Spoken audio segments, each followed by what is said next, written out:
Hi there, my name is Ron Rogers, and this presentation is titled, Jim, if you're going to be a crusty new captain, at least have a sense of humor.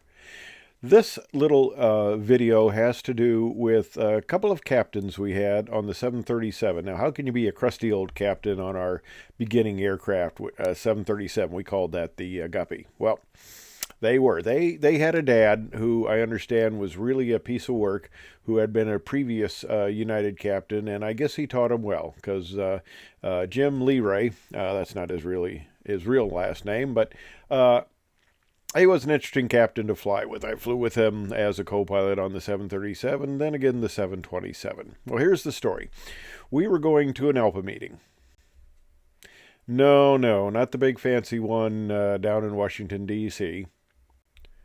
This was a small group, just Jim and I, and a couple of United training people from the training center who were going to be involved in bringing the 737-300 to United Airlines. And this is what the 737-300s look like. We were flying the old 200s at the time, and that's what I was qualified on. And I was a very junior co-pilot on this aircraft and very new to the company, but they wanted me involved because of my flight test background. So I said, well, okay. So I did. So we're up at the meeting, and we actually, United actually made some significant changes to the basic 737-300. A lot of people probably wouldn't even recognize the original design. I'm going to cover that in a later presentation because it's kind of interesting what we accomplished and how we made this a much better aircraft than it would have been. But we had a very good and productive meeting with Boeing, one of several. And after this meeting, Jim and I went out and we had dinner. Okay, now we went to a real fancy restaurant in Seattle, and yeah, we were having pizza. And Jim and I are sitting there and we're talking, and we had both at this time consumed a pitcher of beer each. Okay, I get a little relaxed, let's put it that way, after one or two beers, but we'd each down a pitcher. And Jim says to me, he said, you know what my limiting factor is? And I go, no, Jim, what's your limiting factor? And he says, well, as a captain, my limiting factor is co-pilots. I am always waiting for the co-pilot to do their job. And I go, well, Jim, the co-pilot's got about 10 times the amount of work you do. You can do your setup in the time he's out there just doing the walk around, and then he's got to come back in. He's got to do his setup. He's got to set up all the performance data, and it wasn't in the ACAR system like now where you just punch it in there and it's spits it out. He had to actually go in the books and do it. So I said, he's got a lot to do. And he goes, well, those are the duties he was assigned, and he should be able to do them in the same amount of time I do mine. And I go, well, Jim, I think that's a little unfair, but I'll tell you what, you wouldn't be waiting for me. Okay, fine. Meeting's over. We go back to Chicago. We're both based at Chicago on the 737-200. He's a captain. I'm a co-pilot.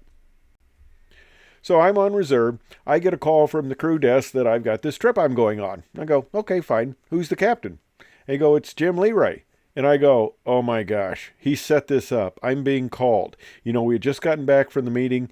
He's gonna call my bluff here. And I go, gosh, I'm in big trouble. So man, I get out to the airport early. In fact, I am actually in the parking lot when my wife calls me on 2 meters ham radio that we had between the house and the car and says, Jim Leroy wants to talk to you. And I said, about what? And he says, well, some of the things on the 737. I said, well, heck, we can talk, on a flight. We're scheduled to fly together.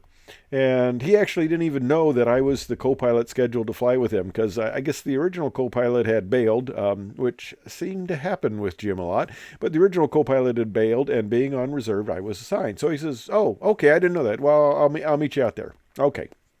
So we get out into operations, and we're going through the paperwork and everything, and you're supposed to be at the airplane 45 minutes early.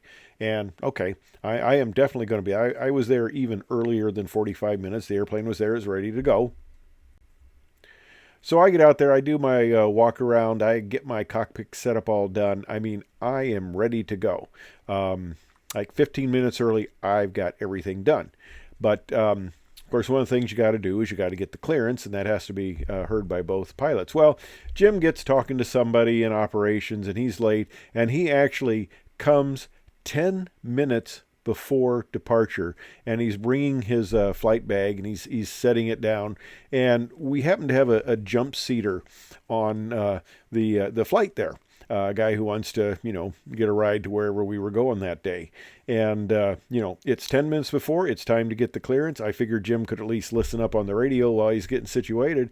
And so I said to Jim, I go, Captain, are you ready for the clearance? He kind of looks at me and goes, hey, I just got here. Give me a minute. And without skipping a beat, I turned to the jump seater and said, you know what my limiting factor is?